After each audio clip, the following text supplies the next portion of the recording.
Welcome to today's meeting. This is our 7th Zoom meeting for the Boulder Rotary Club. You may have noticed a difference in my background, and after last week when I had some difficulties, I met with Captain Fred Hull and First Officer Gary Kahn, and we boarded the Starship Enterprise and went to a galaxy far, far away, where I think I am getting better reception than right here in Boulder, Colorado. And everyone can clap or raise your hand if you can hear me without sounding like Darth Vader. Yay. Thank you for indulging me. So, Susan Buchanan, how are you doing? No? Okay. Please. I'm going to remain seated because it'll be awkward for everyone if I stand up in front of my camera. There we go. I pledge allegiance to the flag of the United States of America and to the republic for which it stands, one nation, under God, indivisible, with liberty and justice for all. And the four-way test, particularly appropriate these days, of the things we think, say, and do. Is it the truth? Is it fair to all concerned? Will it build goodwill and better friendships? Will it be beneficial to all concerned? And now, I would like to introduce Lena Kotke for a red badge induction of Susan Buchanan. Take it away, Lena. Take it away, Fred. I'm so sorry you didn't get to hear from Susan this morning. She's a terrific new member, and you're all going to enjoy getting to know her. I've known Susan Buchanan for almost 2 decades. Susan and I, along with Susan Connolly, have been in a monthly breakfast group with other nonprofit CEOs for most of that time. Susan is also a friend of several other members of our club, and we all are thrilled to welcome her into the Boulder Rotary Club family. Susan grew up in Iowa and moved to Colorado more than 30 years ago. She's the proud mother of 2 daughters. Samantha, a teacher in Nashville, recently received her master's in education from Vanderbilt. Jenna's in California near Yosemite working on environmental restoration and will begin a master's program this fall in environmental management at Western State. Susan recently retired after 18 years as CEO of the Boulder Valley Women's Health Center. During this time, she was a leader in the human services community in Boulder County. And prior to that time, she had careers as a lawyer and as a registered nurse. Susan is single and lives in South Boulder with her sweet 85-pound black lab, Casey. She's an active member of Community UCC, an avid gardener, and enjoys playing cribbage, catchphrase, and other games. Please join me in welcoming Susan Buchanan as a new Boulder Rotarian. Yay, Susan.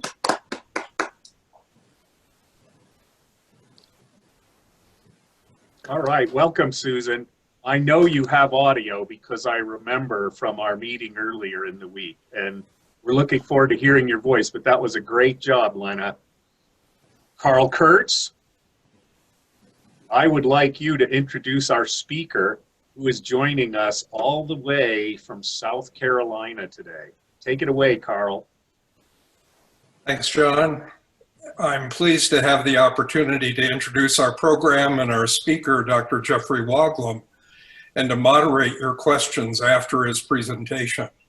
For the questions, as always, please post them as they occur to you via the Zoom chat function. We will curate them in the background and call on you to ask them.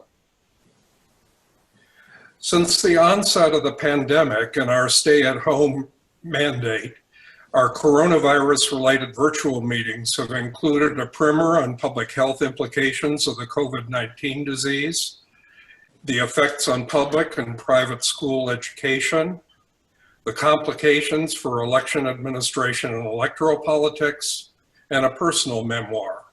Today, we tackle perhaps the most enduring effect of all of the COVID-19 crisis, the impact on our economy. From his home on Seabrook Island, South Carolina, we are delighted to welcome distinguished retired Amherst College economics professor, Dr. Geoffrey Woglom. Jeff comes to us on the recommendation of our sister Boulder Valley Rotary Club and courtesy of NEED, the National Economic Education Delegation, a large network of professional economists designed to promote a nonpartisan understanding of the economics of public policy issues in the United States. In addition to the outstanding qualifications that you can see on the screen here, Jeff has a son who lives in Denver. Having spoken to 2 different Boulder Rotary clubs in the last few weeks, perhaps we'll have a vote at the end of our meeting to make him an honorary Coloradoan. Jeff, we welcome you online today and would love to have you visit us sometime in person. Okay, thank you, Carl. Let's see if I can get my program up on the screen here. Okay, so I'm hoping you can see me. See my slides up here. Carl, you did some of my job for me because I'm supposed to talk a little bit about NEED, but we have some we are a large membership of over 550 some odd PhD economists. We have an honorary board with 2 former Fed chairs and numerous former chairs of the Council of Economic Advisors. NEED offers topics on a whole bunch of different public policy questions, and this slide shows you an example of the kinds of things that are available if you are interested in. And this is a little bit of a disclaimer as to who's responsible for this. Let me get started. Carl, I was whining to Carl because he told me I only had 20 minutes. And I told him I'm usually talking for 50 or 80, but that's not going to happen today. But in any event, he tried to shut me up by telling me that TED Talks are only 18 minutes, so I've got 2 more minutes. But given that, I better get going. So what am I going to do? I'm going to talk about the economic dimensions to the crisis, why this crisis is different than past recessions, what fiscal and monetary policies can do, and what are the prospects for recovery. And I'm going to focus on 2 really big concerns that I have about what's likely to happen in the future. But for Carl's sake, it's going to be the Monarch's Note version, so bear with me. If you have questions about any of the details of what I'm talking about, obviously ask them in the Q&A. So let's get started. This is a wonderful time to be doing these kinds of talks because every day you've got to change your slide. These are 2 graphs from this morning's New York Times. And this one shows the headline unemployment number, which hit 14.7%. I think this one is even more dramatic. We went from having over 60, almost 62.5% of the population working to just barely over 50%. And what is really scary to me is that these numbers are probably underestimates for technical reasons, which again, I could explain in the Q&A if you would like. But the news is bad. The labor report was also discouraging because minority workers have been particularly hard hit. The one bright spot, which isn't really even a bright spot, it's actually a negative, was that hourly earnings surged by 4.7%. But what that's an indication of is that the low-wage workers are the ones who are losing their jobs. So even that positive number was in some ways very bad news. So let's look behind the numbers. And this is a data source that I just learned about. And it gives real-time data based upon credit card sales and things like that about consumer spending, and it's tracking it from early January to the end of April. The total is down here, and it fell by 21.1%. this is us, I guess, all of us stocking up on toilet paper, but, and some level groceries can't go down. But if you look at all of the other categories, they are being devastated. Interestingly enough, healthcare. As down here, we're beginning to hear about people who can't get needed surgery because elective surgeries are not allowed. And elective means you're not going to die in 48 hours. So there's a lot of built-up demand for healthcare. But probably the usual suspects, restaurants and hotels, transportation, entertainment and recreation have just been devastated. There is some good news in this because while we're down 21.1% at the end of April, it actually had been down at 30% at the start of April. So spending really has collapsed. I'm going to use the ADP employment report, which is very similar in coverage to the BLS numbers that came out this morning. It's got some detail that I want to take advantage of. To show you how similar they are, the ADP is estimating that 20.2 million people lost their jobs in April, and the BLS has got it at 20.5. So this is a little bit more convenient for me. And what I wanted to focus on in this slide for the moment is that the changes in employment reflect the changes in consumer spending. You can see that of the 16,000 service-providing jobs that were lost, more than half of them were in leisure and hospitality. So there are large sections of our economy that are being devastated by a collapse of economic activity. The word of the month, by the way, is unprecedented, and I've seen about 4 different ways of describing how unprecedented they are. This is the co-head of the guy who does this survey. The total number of job losses for the month of April alone was more than double the total job losses during the Great Recession. That is absolutely mind-boggling in a month. In addition, I've seen another startling statistic that all of the job increases since the end of the last recession have been eliminated in the last 2 months. So, pretty horrific news. I want to use the ADP data because they give you some information about the job losses by the size of the firm, which is what I'm going to come back to at the end. And the smallest firms have lost 21.5% of their jobs. The mid-sized firms, 17.4%, and the large firms, 13.4%. Okay.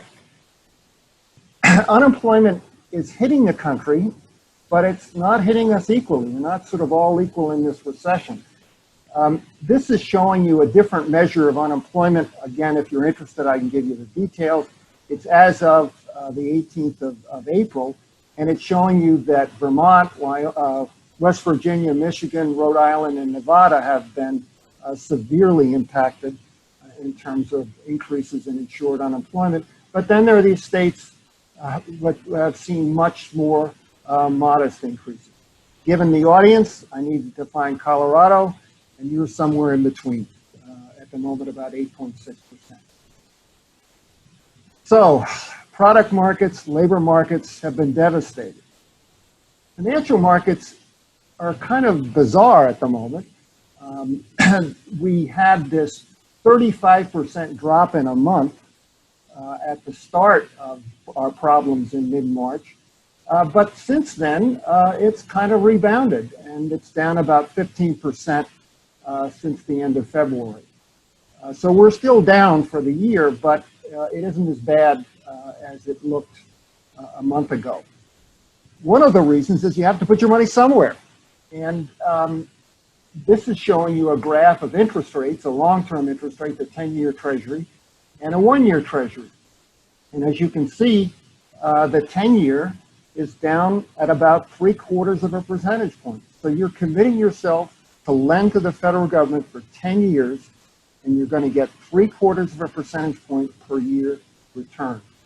Well, that's a little better than the 1-year rate because that's essentially 0. Okay. I always like to do this. It's a little bit complicated, but there's an index that economists love to look at. It's called the VIX. and for reasons that are not terribly important, the VIX depends upon investors' expectation of uncertainty, of volatility in the market in the future. And what I find striking about this, which is why I wanted to spend some time on it, is in the Great Recession, in October of '08, it hit 80.86. But March 16th, it surpassed that. And, and what is surprising to me is since that time, it's come down. And as a matter of fact, today it's down about 9% and it's below 30. So somehow, and we can talk about this in the Q&A, not that I'm necessarily going to have any good answers, financial markets were scared to death, but they aren't anymore, which is a little bit of a disconnect. Okay, so second, how bad can this get? Lots of different forecasts. I think I'm going to give you the Congressional Budget Office projections. They did these as of April 24th, and they give you a sense of what the macro forecasters in general are looking at. So the first line is showing you what's going to happen to GDP over these quarters. And the CBO is estimating that economic activity will fall by 11.8% in the second quarter. The row below that is showing you how it's usually reported, which is at an annual rate. So in other words, if for all 4 quarters it fell at 11.8%, over the course of the year it would be down almost 40. And that's typically how it's reported because these numbers don't jump around that much. So it's when we give you at an annual rate, it's kind of where the economy looks like it's performing. More importantly, CBO is forecasting about a drop of about 6%, followed in 2021 by a modest increase. I bet they're ready to change these forecasts as we speak, because look at this. We got a 14% unemployment rate, okay, that they're projecting in the second quarter. Well, the second quarter is April, May, June, and April's unemployment rate is 14.7, and the Bureau of Labor Statistics says it may be undercounting it by as much as 5 percentage points. So these numbers are likely to go up. The CBO is a little bit more pessimistic about next year than most economists, but this is on the order of magnitude about what we're talking about in terms of the performance of the economy. All of this depends upon the progress of the virus. Okay, next. This time is different. This is not your old run-of-the-mill recession or depression. We think of recessions as being caused either by demand shocks or supply shocks. The Great Depression and the recession, we had a financial collapse followed by a collapse in demand with persistently high unemployment. We had a new kind of recession caused by a supply shock in '75 when there was a sharp increase in the price of imported oil. But none of those things happened prior to the pandemic. Financial markets were not in trouble. Real GDP growth had been strong and it was buoyed by strong consumer spending. Unemployment and inflation were both low. Oil prices were falling, not rising. The situation we're in, I think, is better described as a health shock. It's essentially our public health requirements that are causing a cessation of economic activity. Okay, so what can policy do in a crisis like this? Well, to begin with, monetary and fiscal policies typically fight recessions by trying to increase aggregate demand or total spending. Fiscal policy uses tax cuts or increases in government spending. Whoops, what happened? Sorry about that. Monetary policy typically reduces short-term interest rates. In the Great Recession, they used quantitative easing to reduce long-term rates. But that's not going to work. I don't know anybody who's going to leave home to take a cruise because interest rates have been reduced. So there are limits to what the traditional tools of monetary and fiscal policy are able to do in this current situation. So, what is policy trying to do? They're trying to aid firms, households, state and local governments, and credit markets for them to survive the crisis. By minimizing the long-term damage caused by the crisis, when we get the pandemic under control, then we can get the economy back to its former strength as quickly as possible. So the message is, do things to help people survive. So here is a graph of what fiscal policy has looked like. We started small in the beginning of March. Excuse me, what's going on here? Phase 2 was a little bit bigger. Phase 3 is when Congress really got serious about this. This is the CARES Act. It was $2.2 trillion. It was the one that sent out checks to help people directly. It has support for small and medium-sized firms, extended unemployment insurance, and some aid to the states with regard to their problems with testing and hospitals. Phase 3B, the latest one, on the 24th of April, was essentially replenishing the funds in the Payroll Protection Act, which was part of the CARES Act. Okay, so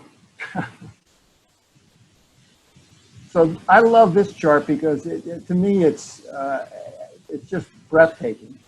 This is trying to put into perspective the size of what the CARES Act has done to give you a sense of what's going on here. So total federal spending is 20.8% of GDP in 2019, and the CARES Act by itself is half that. It's broken down into direct stimulus and then loan guarantees, but as you can see, the direct spending of the Obama recovery was far less, not far less, but was less, and the Troubled Asset Relief Program was also about the same size. But they're doing it together, and this is really quite something. Love to talk about this, maybe in the Q&A. This is a problem, not for now. It's a problem that we're going to have to deal with when we get through the crisis. We can't be worried about debt and deficits at the moment. We've got to do what's necessary to get through this crisis. But when we do, the CARES Act, the CBO estimates is going to almost, three times in the deficit. The debt to GDP ratio is going to go from 80% up to 100%. And this is something that will need to be dealt with. Okay, monetary policy. Monetary policy is essentially a replay of 2008, but faster and bigger. March 3rd and the 15th, they're doing traditional monetary policy of trying to lower interest rates. But starting in the middle of March, they start doing things where basically they're trying to keep credit markets operational by supporting the actors in these credit markets and keeping the credit flowing. Okay, you might have seen at the end, there are two combined Fed and Treasury measures. The payroll protection plan, $650 billion to firms with 500 or fewer employees in one location. They are loans made by banks. The Fed acquires 95% from the banks, and the loans are forgivable with the losses being borne by the Treasury if payroll employment is maintained.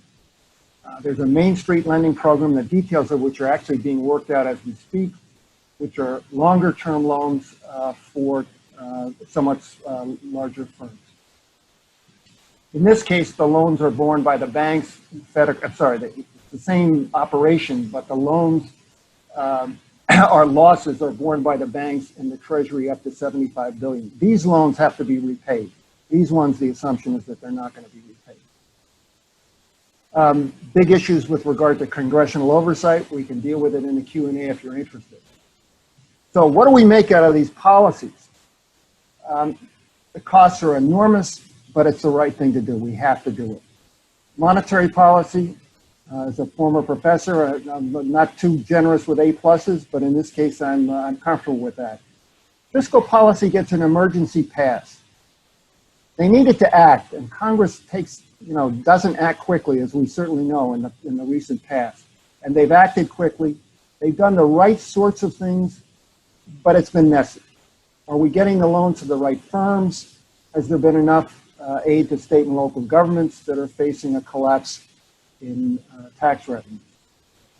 Okay, so what shape will the recovery take? The best case is a V recovery. I've heard a lot less talk about a V recovery. A V recovery is you get a big sharp drop and then you come right back up. More typical, it's going to look like that. And the thing you want to avoid is called an L-shaped recovery. So what can we learn from the 2008 crisis? Well, at the bottom of the recession, we had a gap of 6% between the blue line and the red line. The blue line is where the economy would be if we were at full employment, and the red line is where we actually were. What's discouraging about it is here we are out in 2014, 5 years later, and there's still a gap of 3.5%. So that was a discouragingly slow recovery. But there are some reasons for optimism. 2000 economy was very sick with lots of financial speculation. There was a housing bubble, as I'm sure you're aware. Financial markets and institutions were badly damaged by the crisis. In addition, by the way, there were people's balance sheets who lost their homes. That was additional damage. The fiscal and monetary policy responses could have been quicker and bigger. So we're not in the same place as we were in 2007. And one of the things that brings the recession to an end is that people have pent-up demand. You know, if you don't go to the movies, eventually there are a lot to see. So at some point, that's going to kick in. However, what are the concerns? Right now, we've got the economy in a medically induced coma. We're trying to keep the patient alive, but the damage is being done. How many personal bankruptcies? How many people are going to lose health insurance? What is the future of cruise lines, theaters, professional sports, malls for that matter? I'm particularly concerned about looming state and local fiscal crises and bankruptcies of small firms. So let's take a look at this.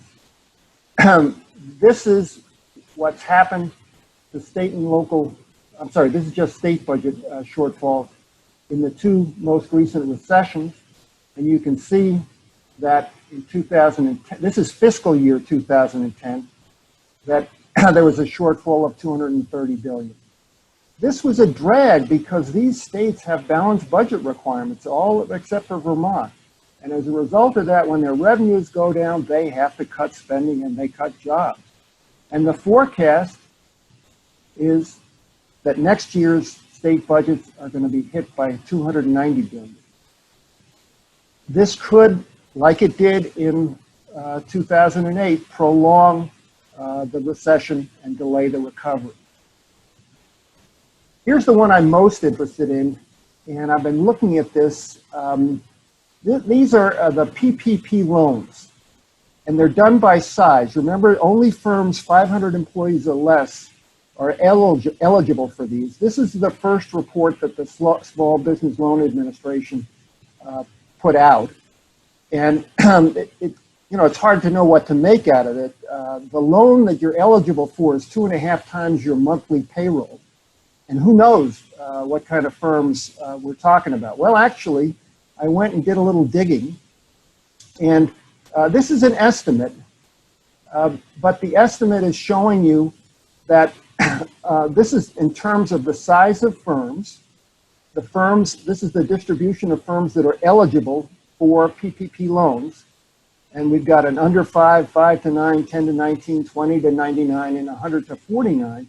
Most of the firms are tiny, but even those tiny firms, if you look at it, of these firms, something like 30% or more of employment in the small firms is among these firms that are 20 or less. They can only apply for 121,000 is my estimate. And here we have that 74% were under 150K, and it's just not clear how many of the really tiny firms were getting the loans that they need. This was as of April 16th. Remember that in a week they had exhausted the initial funds. Well, they came out with the report as of May 1st, and there's good news and bad news in this. What I find interesting is here they didn't have a category to distinguish between smaller loans and 150,000. Here they do. And what I can see is in terms of the number of loans, almost 90% are going to these very small firms and with significant dollars. I judge this as saying that the Savings Bank Loan Association is getting the money to the small firms. These are the mom and pop stores, and I don't know how they maintain payroll if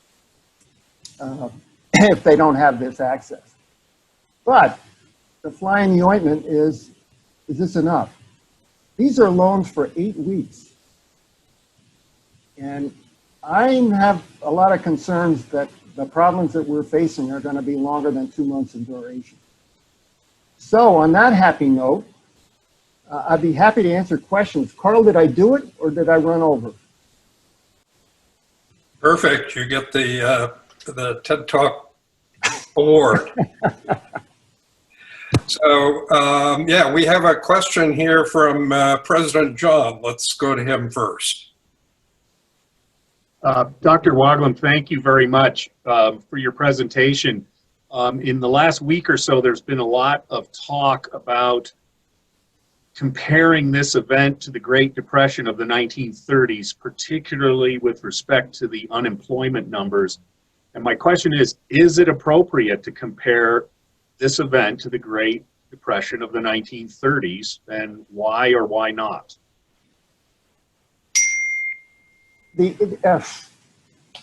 Two responses. First, in terms of the size of the problem, yes, that 15.8% unemployment rate, I'm sorry, 14.7% unemployment rate is the highest that's been measured in the post-World War II period. In the Great Depression, it was 25%. The Great Depression lasted from 1929 until essentially Lend-Lease in the late 30s. I'm hoping that we're not going to have that sort of a situation. And I would be loath to predict that kind of a long recession. But, you know, John, it all depends. If we get a vaccine in 6 months, the recovery will be fairly short-lived. If the vaccines are delayed and immunity isn't very long, God knows how long this will take. But yeah, I think it's probably appropriate, at least in terms of severity. Let's hope not in terms of duration. And please call me Jeff. Thank you, Jeff. Okay, let's go to Rich Irvin, who's going to change our geographic perspective a little bit. You know, since we have an international economy now, I think, how is what's going on in Europe and other places impacting what's happening here, and how are we impacting what's going on in places like Europe or Asia or other places that are going through the same virus, same issues that we are? Well, certainly the fact that we're all going through this together makes matters worse. What's happened so far is that essentially trade has fallen through the floor. By the way, a lot of our exports are tourism, and clearly that's been adversely affected. Again, the fact that, you know, it used to be that when the United States had a cough, the world got the flu. That's no longer the case. But again, when you're all going through it together, there's nobody to bail you out.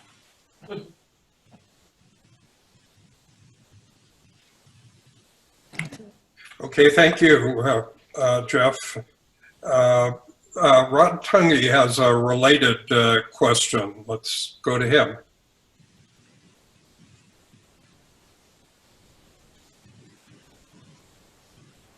Rod, are you there? Yes, I'm sorry. I hadn't been unmuted. So my question, Jeff, is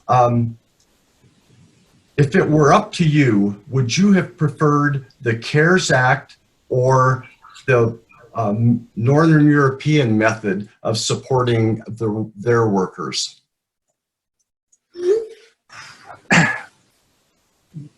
Well, the Northern European method, I'm assuming what you mean is that they have laws about firing people, and but it's not just in response to the crisis. The European system is more rigid, we would say.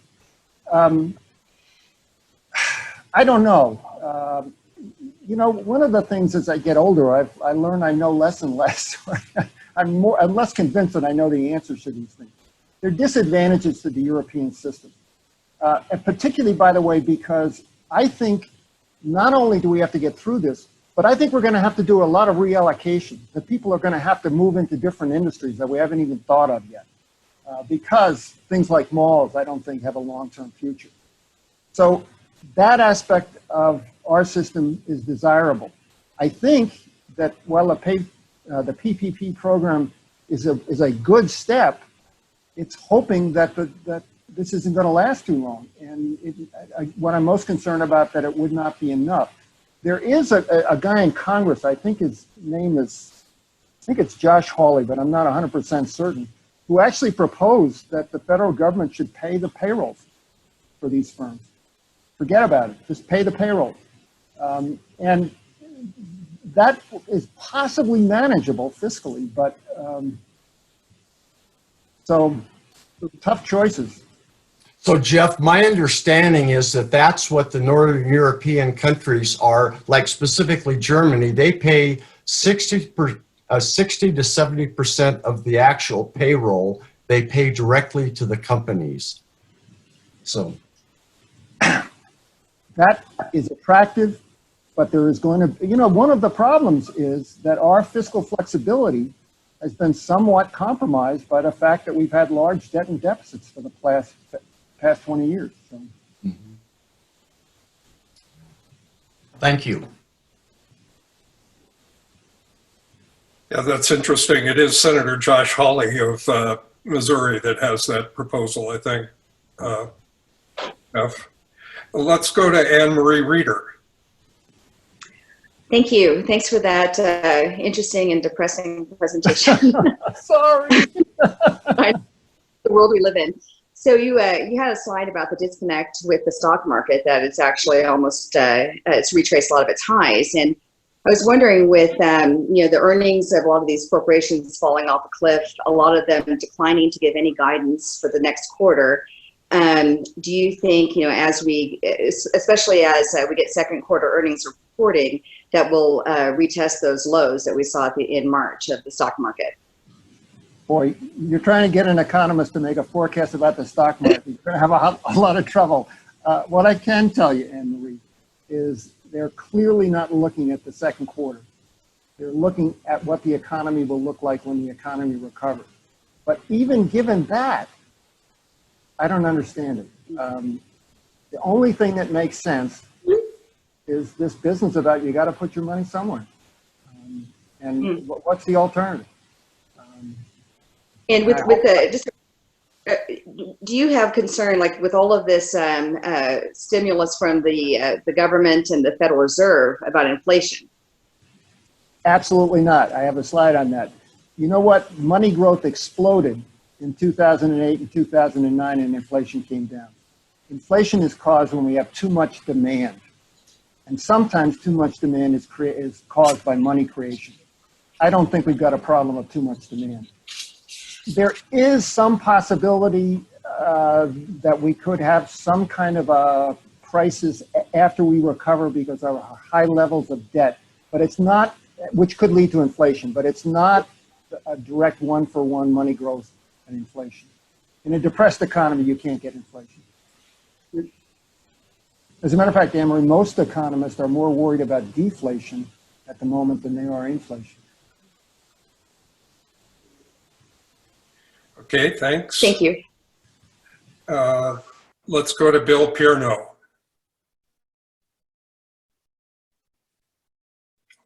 Hope I pronounced your name right, Bill.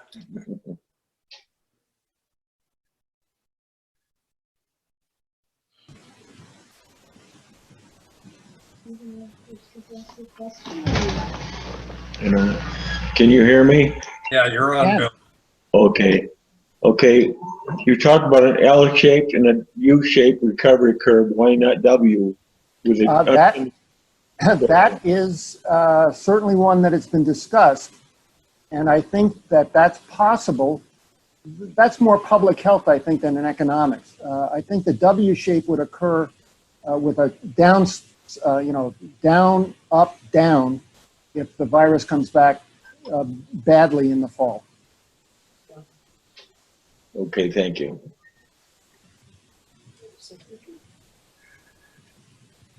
Okay, let's go to TK Smith, please. Well, Dr. Woglom, my question has to do with the psychology and the impact of that on current graduates and the population as a whole and their willingness to spend. It seems to me you don't get an economy until people feel comfortable and are safe to spend. So would you comment on that? Yes. In fact, that real-time data site I went to before I came on today, and they have consumer spending in Georgia, which is one of the states that's most drastically reopened, and it hasn't recovered.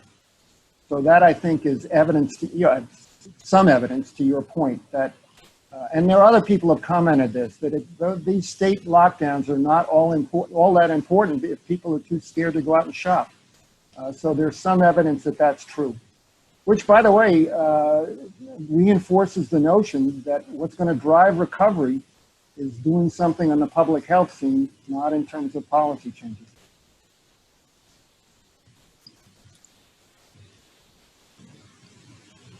Cliff Gronseth, please. Yeah, hi.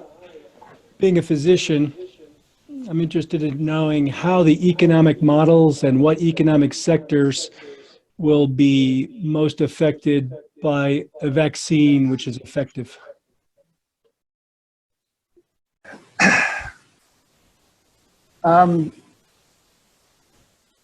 I think the ones that I showed you were hitting the sharpest declines. I mean, if I had a vaccine, I would feel comfortable going to the movie theater, I guess. And I would feel more comfortable going out to a restaurant. So I think the ones that have been most severely affected, given to the question previously, are the psychology. People just won't go to these places if they're afraid of getting the disease. Do you have any other suggestions? No, I think it comes down to this social distancing principle, right? It's professional sports, movies, malls, anything that brings people close together. Yeah. I just didn't know if the new normal is going to permanently affect certain industries based on economic models, such as the cruise industry, et cetera. These are not the kinds of things that economists can model very well. We need guys like you to model that sort of stuff. Interestingly enough, the cruise industry may be very severely affected, not just for the reasons that you think about, but the cruise industry has not been included in the bailouts of the large firms. And the reason is because most of these cruise industries their corporate headquarters are overseas. So I wouldn't be investing in cruises, a cruise stock. There, Anne Marie, I gave you some investment advice. Sell cruise companies short. Okay, let's go to Bill Anderson. Thank you for the excellent talk, Jeff. Quick question about South Korea versus the United States economy. It's been pretty well reported that South Korea has been able to keep deaths from COVID very, very low, somewhere in the neighborhood of 300 versus 70,000+ in the United States. I'm curious how their economy is faring relative to ours. That is a very good question, and I feel comfortable telling you I don't know the answer. But I will look it up, though. Okay, fair enough. Thank you very much. So let's, for the last word, go to TK Smith, please. Well, Jeff, thank you. On behalf of Boulder Rotary, it's my pleasure to thank you for a sobering and enlightening examination of the prospects for recovery. Rotary, along with the UN and more recently the Gates Foundation, has been working to eradicate polio in the world for better than 30 years. To further thank you, Boulder Rotary is donating 100 doses of polio vaccine to the polio eradication effort. Thank you so much. Well, thank you, TK. I enjoyed it. Goodbye, and thank you, Jeff. You're welcome to stay on if you like, but Well, I have to do a distance learning class with my grandkids, so I got to get ready. Who's learning from whom? Well, both ways. Thanks very much, guys. I enjoyed it. Thank you. All right. Now it's time to leap to a completely different topic, COVID-19 and exercise. Bill Anderson, enlighten us. Hi, everyone. We're back for another Coping with COVID segment. Perhaps more than usual, we have good reasons to exercise these days. First, in this challenging time, when many feel isolated and down, exercise is well known for releasing endorphins and improving mood. In addition, working out contributes to good health, which in turn helps us maintain sturdy immune systems. According to the Centers for Disease Control and Prevention, getting enough physical activity could prevent 1 in 10 premature deaths. Yet only half of adults get the physical activity they need to help reduce and prevent chronic diseases. Exercising could also prevent 1 in 8 cases of breast cancer, 1 in 8 cases of colorectal cancer, 1 in 12 cases of diabetes, 1 in 15 cases of heart disease, and I suspect some of the doctors on the line might actually say that exercise would improve it even more than those statistics would suggest. So today, I'm going to talk a little bit about a few of the options that exist for exercise right now, and then we're going to bring in Peggy Merrill, the fitness director for the YMCA of Northern Colorado, who's going to answer a few questions that I've prepared, but I would encourage folks to utilize the chat and raise any questions that they might have, and also share any ideas that you've found for exercise during this time. So I'd like to just highlight a few exercise options. And I'm sure after the meeting, Cassidy will share some of these through the RIB.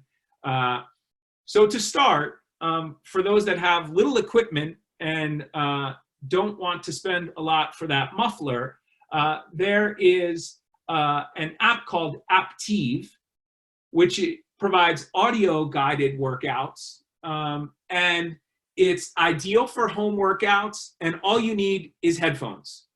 They've got 30 classes each week. It's free for 7 days. You can use it with an elliptical or a bike or a treadmill if you have one, but it's not a requirement. And then it's $15 a month. Nike has an app called the Nike Run Club, which provides workouts from top running coaches. It also tracks your distance and pace, so you can make sure you're getting your steps while you're cooped up. A couple of the more fancy whiz-bang options out there, the Mirror, which some of you may have heard of, is a device that looks a bit like a mirror. In reality, it is somewhere between a mirror and a television, as you can see yourself and also the trainers. The device costs about $1,500 with a subscription fee of $39.95 per month.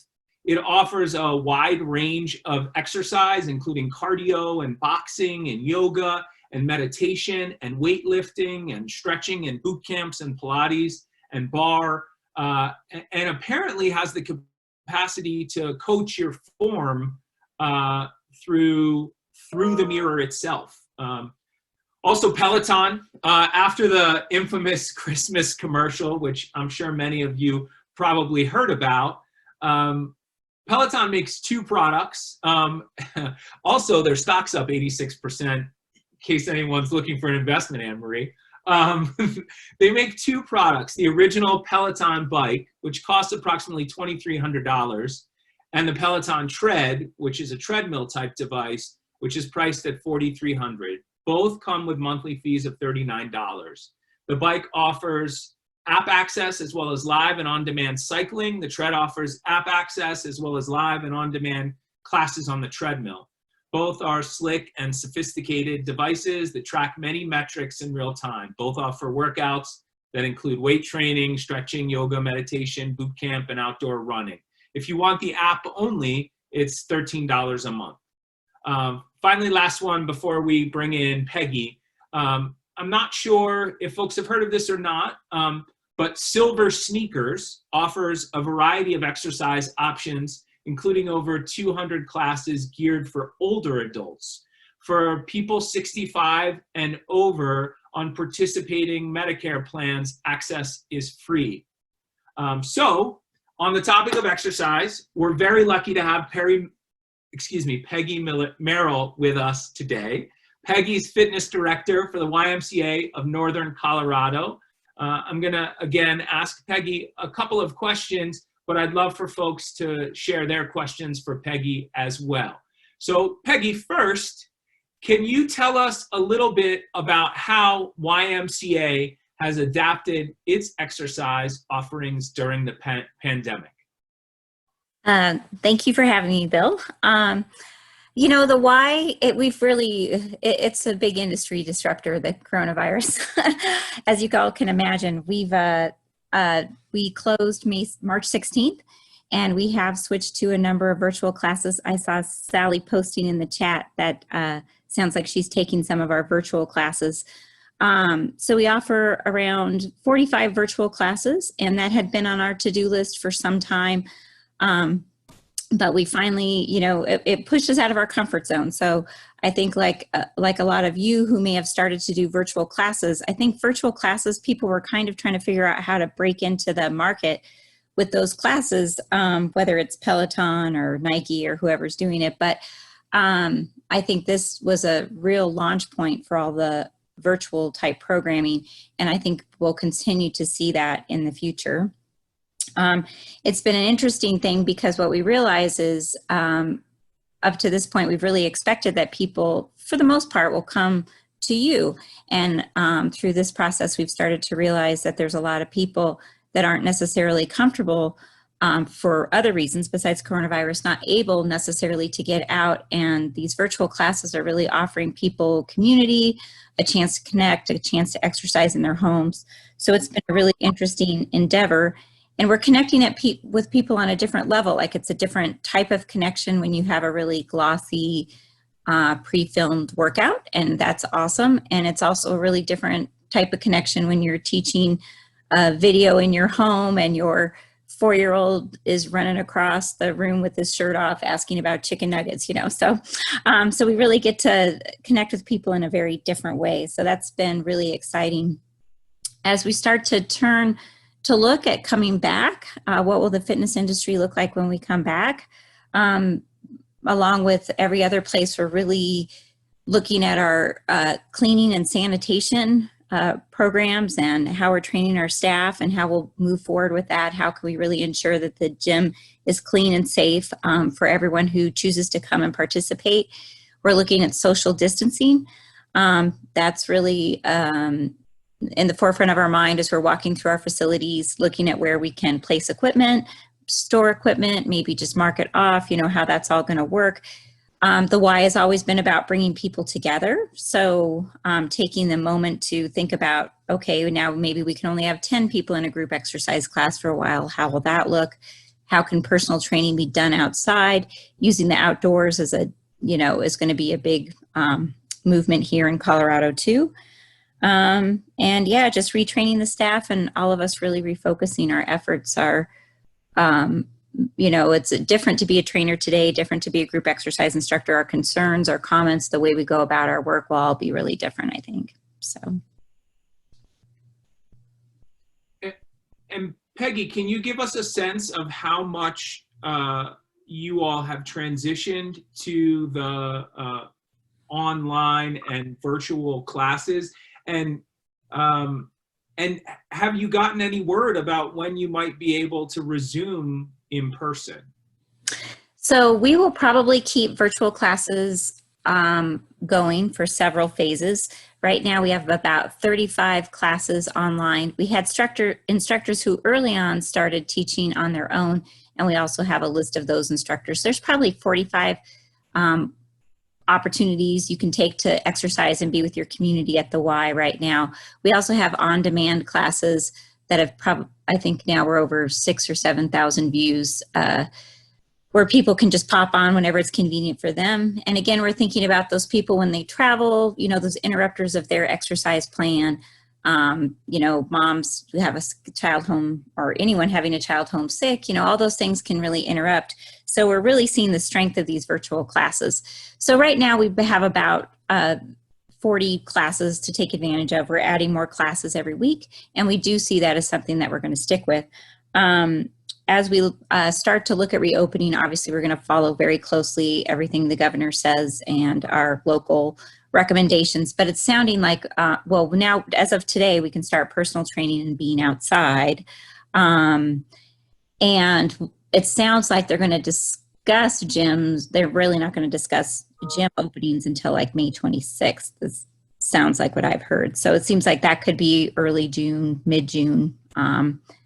So we are having conversations about opening the pool though. So it sounds like the pool will open a little earlier for those who use the pools to do their fitness. Those will be opening a little earlier.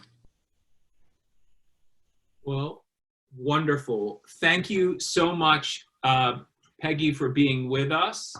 Yes. If folks have any questions, they can feel free to chime in. Otherwise,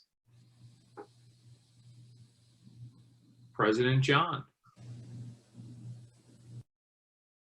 Muted President John. Unmute self. Okay. Thank you, Bill, and thank you, Peggy.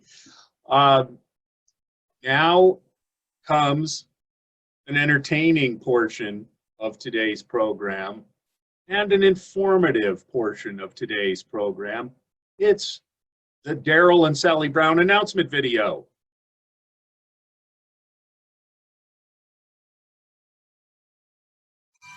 Cue amorphous blob. Inspirational music now. Insert Rotary annual theme. Boulder Rotary, oh yeah. Hello Rotarians and guests, and thank you for being here today. As Michael Weatherwax says, Boulder Rotary is the best place to be on a Friday afternoon in Boulder, Colorado. Or anywhere really, Sal. And breaking news that you might have missed this past week. It was the anniversary of Women in Rotary. Here's to all the ladies in our crowd. Woo! Thank you for your service. Marbles in the blocks, and they're off. Comet taking the early lead over the Flash. Then it's Reflector, Mocha Madness, Tarantula. Reflector up into second now, Mocha Madness. There's Deep Ocean flying up into second place. That very deep blue marble, appropriately named, loses out second place to Reflector as I... In a huge celebratory fashion, Colorado rolled out sports betting in this past week, and it looks like payouts are going to go over $10. Congratulations. Awards Committee is taking nominations through this evening. The awards this year are Rotarian of the Year, Humanitarian, Service Above Self, the Theme Award of Rotary Connects the World, Quiet Hero, Lifetime Achievement, and Quick Start. Contact Marty Evans today before midnight, up to midnight. Call her at 303-555-1212. Coker cracks me up. That's not really the right number. Just email Marty. You probably know that Coker's a Trekkie. Look what he did to his dog. Don't forget that May is Youth Service Month. The Rotary Interact Clubs from Boulder High and Fairview High Schools have decided to work on a fundraiser for the Boulder Voices for Children. This fundraiser is in place of the Jam Fest band competition they usually have this time of year. The link in the rib is for the fundraiser, and their goal is $5,000 for Boulder Voices for Children. Look for the link in the rib and let's support our Interact Clubs. This week's Pandemic Mask Award goes to Alfred McLaren for his Go to the Grocery Store face mask. Fred tells us that he has absolutely no problems with maintaining a safe distance from others, particularly when he approaches the meat department. Hear the children crying, one love. Hear the children crying, one heart. Saying, give thanks and praise to the Lord, and I will feel alright. This Saturday, May 9th, from 1 to 3 p.m. at the YMCA in Lafayette. Join us for a food drive to help fight hunger as we fight COVID-19. Let's fill that truck again.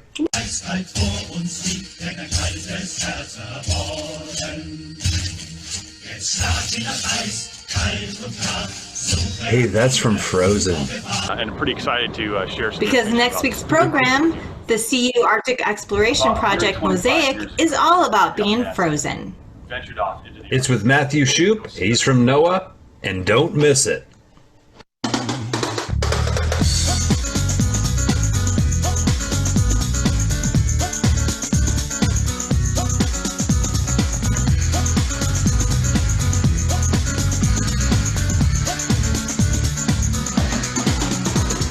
That's a lot of Rotary shirts, Evan Burrell, famous Rotarian PR expert from Australia. Say it with us now. Have a great weekend.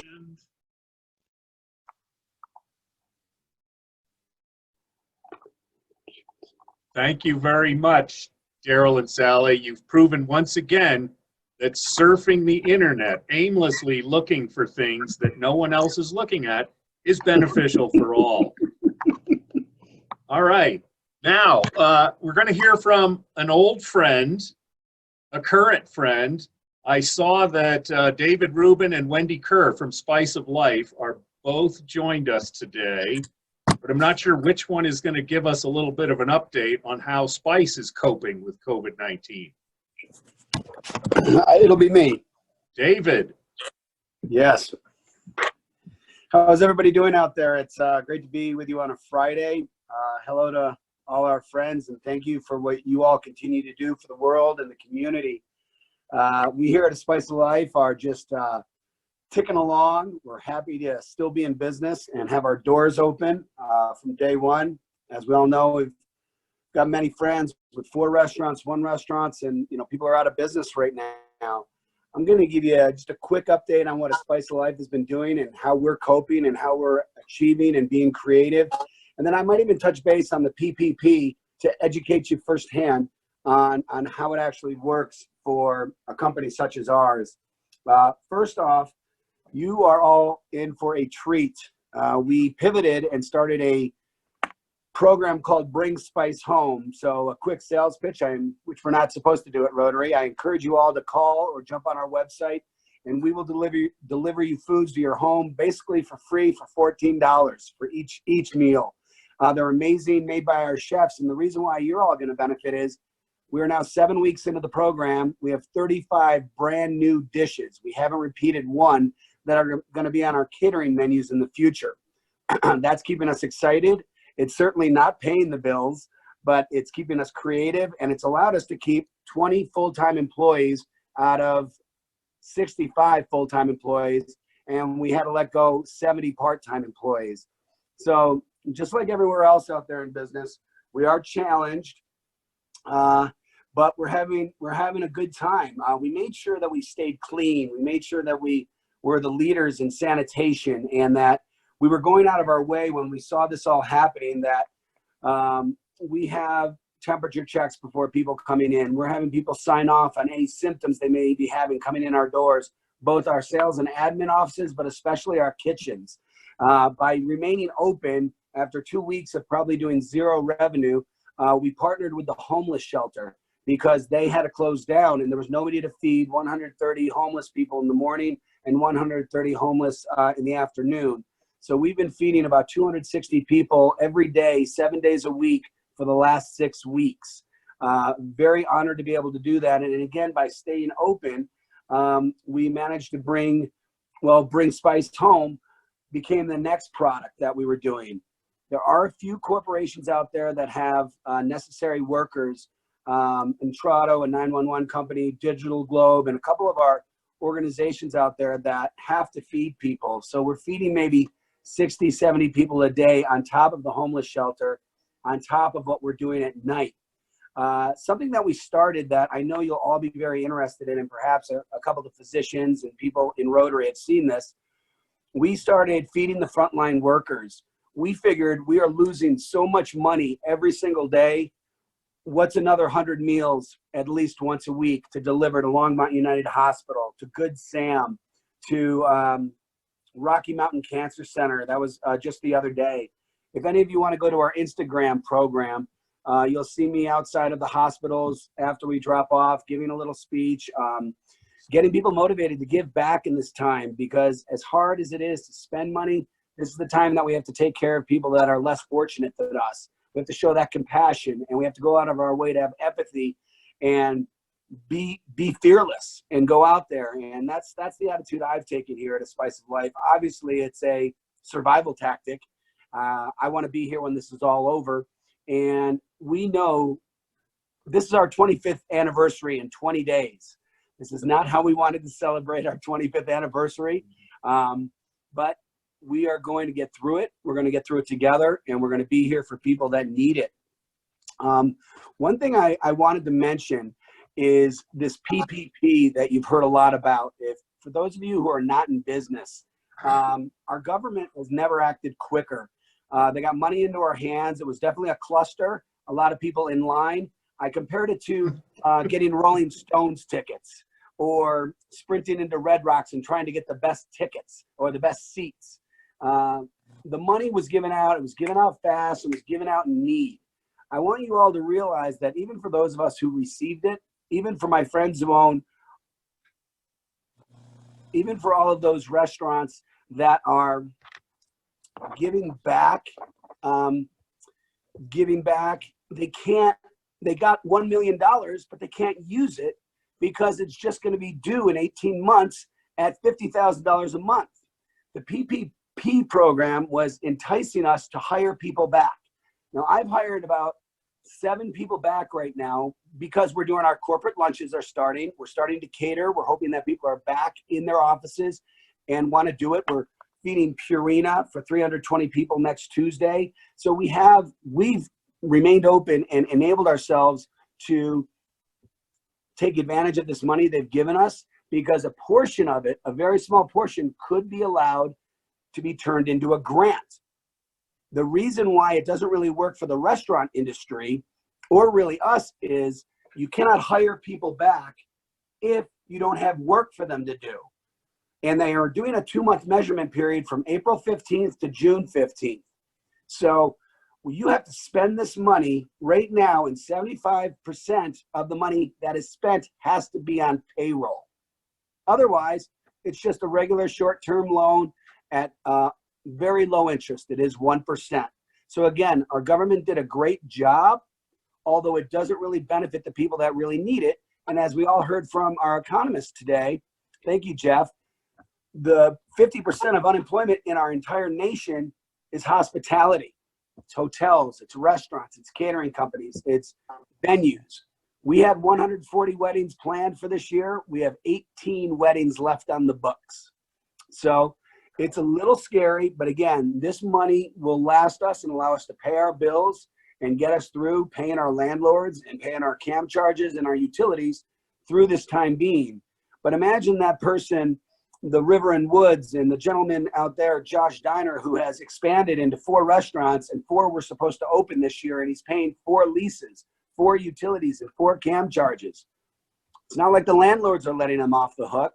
Real estate people aren't doing that. They're holding us accountable to pay dollar for dollar. A few are setting up longer term deals where they can get money down the road.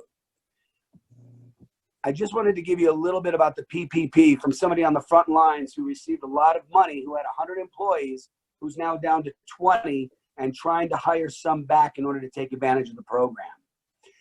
Now, the reason, again, we're able to hire people back is it's all about what our fear is doing right now.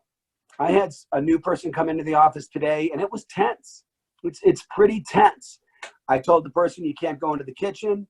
You have to go 14 days of working here. You have to commit that your family's not leaving the home, that you're staying safe, that you're wearing your mask.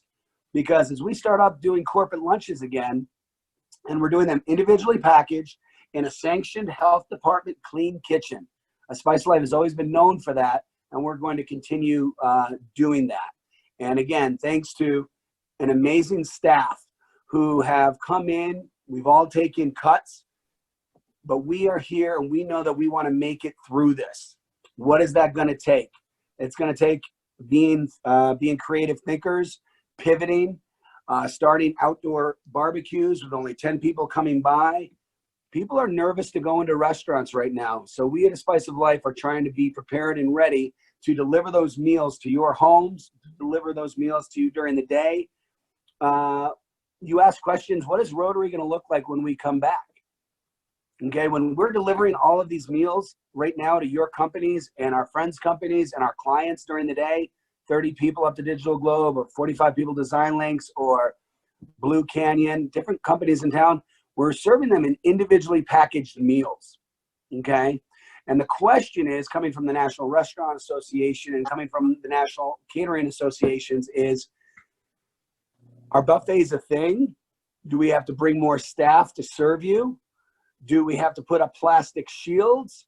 Where are the sanitizers going to be held? Are we only utilizing the paper products that you were used to using the past 2 years, I think, or a couple of years since we moved out of our event center? These are all things that we're doing on the national front. And I'm on national Zooms right now with 40 people out of New York City, Philadelphia, San Francisco, and we're all trying to figure this out. So when consumer confidence comes back online, we're going to be there for you. And we're already doing it today. We had a 20-person delivery just this afternoon, which we're really excited about. And, you know, to add a little more humor, you're talking to me about a 20-person party, and I'm excited to have it. We usually do a 500-person party and an 800-person party and a 300. And thanks to you, 130 every Friday.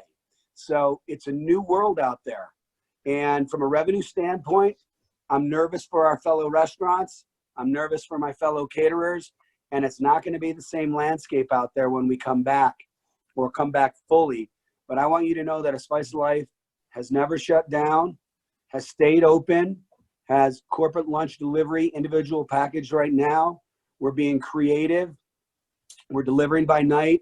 We're fully sanitized, taking temperatures, doing all the right things that we've had to do to move forward, because we saw the towers fell. We saw 2008 happen. Heck, I just paid off my last loan payment from the floods of 2013, 10 months ago. I'm right back in that debt again.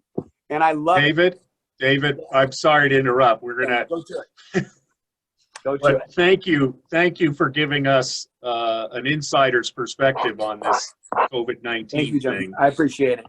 Maybe we should have you back for a full program. Just kidding. All right, George Russell, birthdays.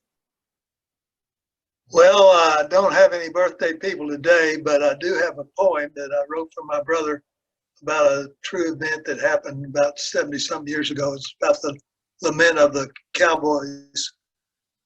The kid glanced out the window as the sun began to rise. The sun's sparkle was reflected as it hit his cold blue eyes. He knew today he had to choose as he faced the morning light. He jerked on his jeans and buttoned his shirt, and he hoped things would turn out right. He could only rely on his brother, who would back his play. So he rousted his brother out of his bunk and said, "Today's the day." The kid wasn't afraid of gunplay. It was more than just play to him. As he tied the bandana around his neck, he knew it was us against them. He slowly tugged his scuffed boots on and got up from the squeaky chair. And then he splashed some water on his face and plastered down his hair. He strapped the gun belt around his waist and he tied it to his thigh. And he thought of that old Indian saying, "This looks like a good day to die." He brushed the dust off the brim of his hat and he pulled it down real tight.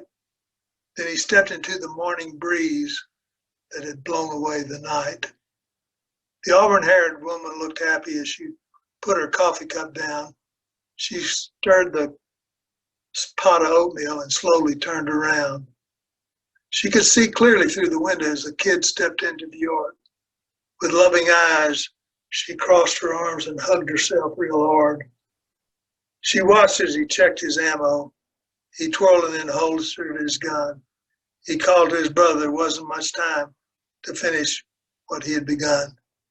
She watched as the brother started walking, and the morning wind seemed to roar. Then she realized what was happening, so she hurriedly ran through the door. The tall man's hand stopped her and said, "This is not for you. You take care of the breakfast. I'll take care of those two buckaroos." What he did next stopped the cowboys, and it proves that life can be cruel. He hollered, "Come in and eat breakfast, boys, then I'm going to drive you to school." That's the end. Thank you, George. Happy birthday to all the folks. I noticed Larry Grease, I guess, is today, so that's great. So before I close, I want to share a few things with you. One, this, where is it? This is what, I can see it's kind of getting galactic interference, but this is the banner that we got from Valentin Young, who's our only surviving exchange student here in Boulder. So it took us a while to open it here at the office because it didn't have anyone's name on it, just an address, but we got the banner. We can add it to our collection.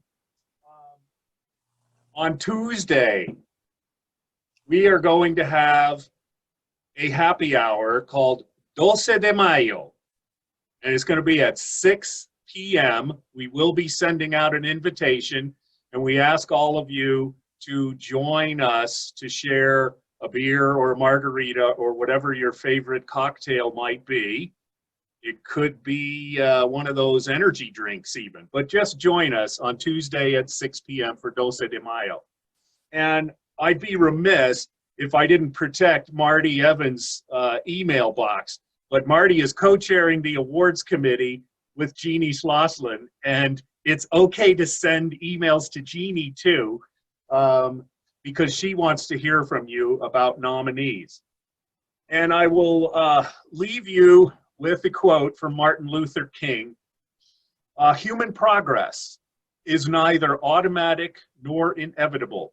Every step towards the goal of social justice requires sacrifice, suffering, and struggle, and the tireless exertions and passionate concern of dedicated individuals. And I want to urge all of you to be those dedicated individuals tomorrow, just like you are today. And with that, our meeting is adjourned. You're welcome to stay on for questions or chatting until 1:30. We got 8 minutes. Thank you. Have a great weekend. See you tomorrow at the food drive. So thanks, John. I liken this period in our virtual meeting. It's kind of just like when we're meeting in person. Some people bug out right away and others hang out and want to talk to the speaker, ask questions, or just catch up with somebody. So this is kind of an open mic time. So jump in if you've got comments or questions for Bill Anderson, or anything else for the good of the order.